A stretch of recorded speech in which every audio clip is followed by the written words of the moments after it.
Hello. आज हम discuss करेंगे ओवोजेनेसिस। जैसे कि हमने पढ़ा था कि ओवोजेनेसिस का मतलब है एग का फॉर्मेशन और एग की मैच्योरेशन। एग एक खास तौर के स्ट्रक्चर में प्रेजेंट होता है जिसे हम ग्राफियन फॉलिकल कहते हैं। स्पर्मेटोजेनेसिस और ओवोजेनेसिस में एक मेजर डिफरेंस ये है कि स्पर्मेटोजेनेसिस प्यूबर्टी के बाद स्टार्ट होता है और ओवोजेनेसिस फीटल कंडीशन में स्टार्ट हो जाता है।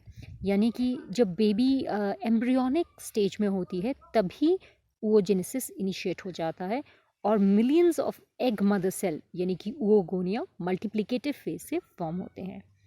बर्थ के बाद ओवोगोनिया मल्टीप्लाई होना बंद हो जाते हैं और उनका ग्रोथ फेज चलता है फॉर 13 ईयर्स, यानी कि बर्थ से लेकर प्यूबर्टी तक, टिल प्यूबर्टी 13 साल तक ओवोगोनिया और egg mother cell first resting stage पर आते हैं। That is called the first resting stage और उनकी ग्रोथ होती है। आफ्टर प्यूबर्टी ओवोगोनिया मल्टीप्लाई करके प्राइमरी ओवोसाइट बनाते हैं जो मेच्योर होते हैं by the process of meiosis. So let's look at it.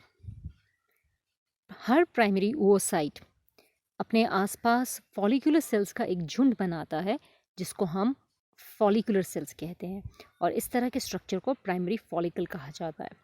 बहुत सारे इस तरह के फॉलिकल्स बाद में डीजेनरेट हो जाते हैं और प्यूबर्टी के टाइम पर 3 मिलियन से सिर्फ 80,000 प्राइमरी फॉलिकल ओवरी में रह जाते हैं। Now let's discuss what are follicles. If we talk about primary follicles, तो एग के आसपास जब कुछ फॉलिकुलर सेल्स उसे सराउंड करते हैं तो हम उसको प्राइमरी फॉलिकल कहते हैं। फॉलिकुलर सेल्स कुछ नहीं होते हैं, दे आर सिंपली सेल्स जो एग बनाने की क्षमता रखते थे, but now they provide nourishment to the egg, तो इनको ग्रैन्युलोसा सेल्स भी कहते हैं।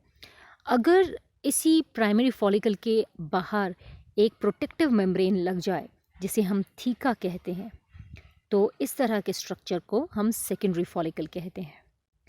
अगर ये थीका फर्दर डिवाइड हो जाती है into theca externa and theca interna और सेंटर में एक पूल जैसा बन जाता है जिसे हम एंट्रम कहें, तो इस तरह के स्ट्रक्चर को हम टर्शियरी फॉलिकल कहते हैं।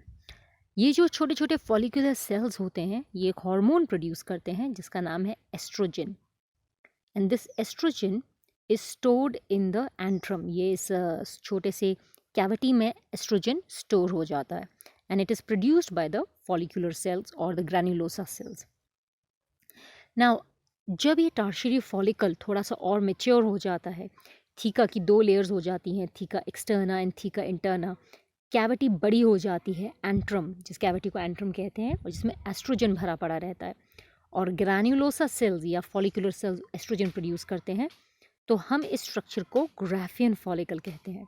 इसमें आप सेंटर में एग देख रहे हैं, ovum, so this is known as a graafian follicle. Now ovogenesis में प्राइमरी ओवोसाइट जो टर्शियरी फॉलिकल के अंदर प्रेजेंट है वो फर्स्ट मियोटिक डिवीजन अंडरगो करता है। ये भी एक मेजर डिफरेंस है स्पर्मेटोजेनेसिस और ओवोजेनेसिस में।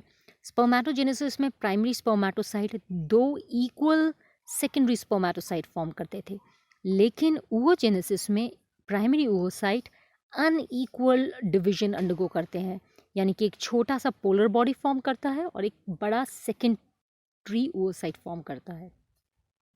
ये जो पोलर बॉडी आपको नज़र आ रहा है इसका कोई फंक्शन नहीं है और ये धीरे धीरे डीजेनरेट कर जाता है। तो जैसे कि आप ये देख रहे हैं फर्स्ट पोलर बॉडी, ये सिर्फ क्रोमोसोम नंबर को मेंटेन करने में इसकी ज़रूरत पड़ती है, it will degenerate later. Secondary oocyte में बहुत न्यूट्रिएंट रिच साइटोप्लाज्म प्रेजेंट होता है और फिर ये सेकेंडरी ओवोसाइट मियोसिस 2 अंडरगो करेगा टू फॉर्म ओवोटिड, लेकिन सेकेंडरी ओवोसाइट तब तक मियोसिस 2 अंडरगो नहीं करता जब तक कि इसमें स्पर्म की एंट्री नहीं होती है। इनफैक्ट स्पर्म इनिशिएट करता है मियोसिस 2 का कंप्लीट होना। सो टर्शियरी फॉलिकल फिर मैच्योर ग्राफियन फॉलिकल में कन्वर्ट होगा एंड सेकेंडरी ओवोसाइट के बाहर एक कवरिंग हो जाती है जिसको हम जोना पेल्यूसिडा कहते हैं। ग्राफियन फॉलिकल जब रप्चर करता है तो इसमें से सेकेंडरी ओवोसाइट रिलीज हो जाता है which is captured by the fallopian tube.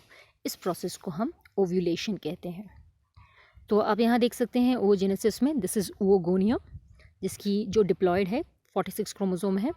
पहला फेज़ मल्टीप्लिकेटिव फेज़ होता है, मल्टीप्लिकेटिव फेज़। इस फेज़ में oogonia माइटोसिस के थ्रू मल्टीप्लाई करते हैं, ये एम्ब्रियोनिक कंडीशन में होता है। आफ्टर बर्थ बहुत सारे प्राइमरी oocyte ग्रो करते हैं, this is known as a growth phase. And after puberty maturation phase होता है, जिसमें मियोसिस होती है। और मियोसिस में आप देख सकते हैं कि ये first polar primary oocyte form करेगा सेकेंडरी oocyte बाय मियोसिस 1। हम जानते हैं कि मियोसिस 1 रिडक्शनल डिवीजन है, तो क्रोमोसोम नंबर आधा हो जाता है। सेकेंडरी oocyte वेट करता है स्पर्म की एंट्री के लिए। अगर स्पर्म एंटर करेगा तो मियोसिस 2 कंप्लीट हो जाएगा and it will form oocyte। दोनों ही कंडीशन में जो पोलर बॉडीज़ बनती हैं वो डीजेनरेट हो जाती हैं। ये डिविजन्स अनईक्वल हैं, ये meiotic divisions unequal cells form करती हैं। So this was the structure of oogenesis। Ovum में 3 लेयर्स हैं, प्लाज्मा लेमा या oolemma कहते हैं, zona pellucida protective and corona radiata जो फॉलिकुलर सेल्स होते हैं। तो आज के लिए इतना ही करते हैं। Thank you and have a nice day.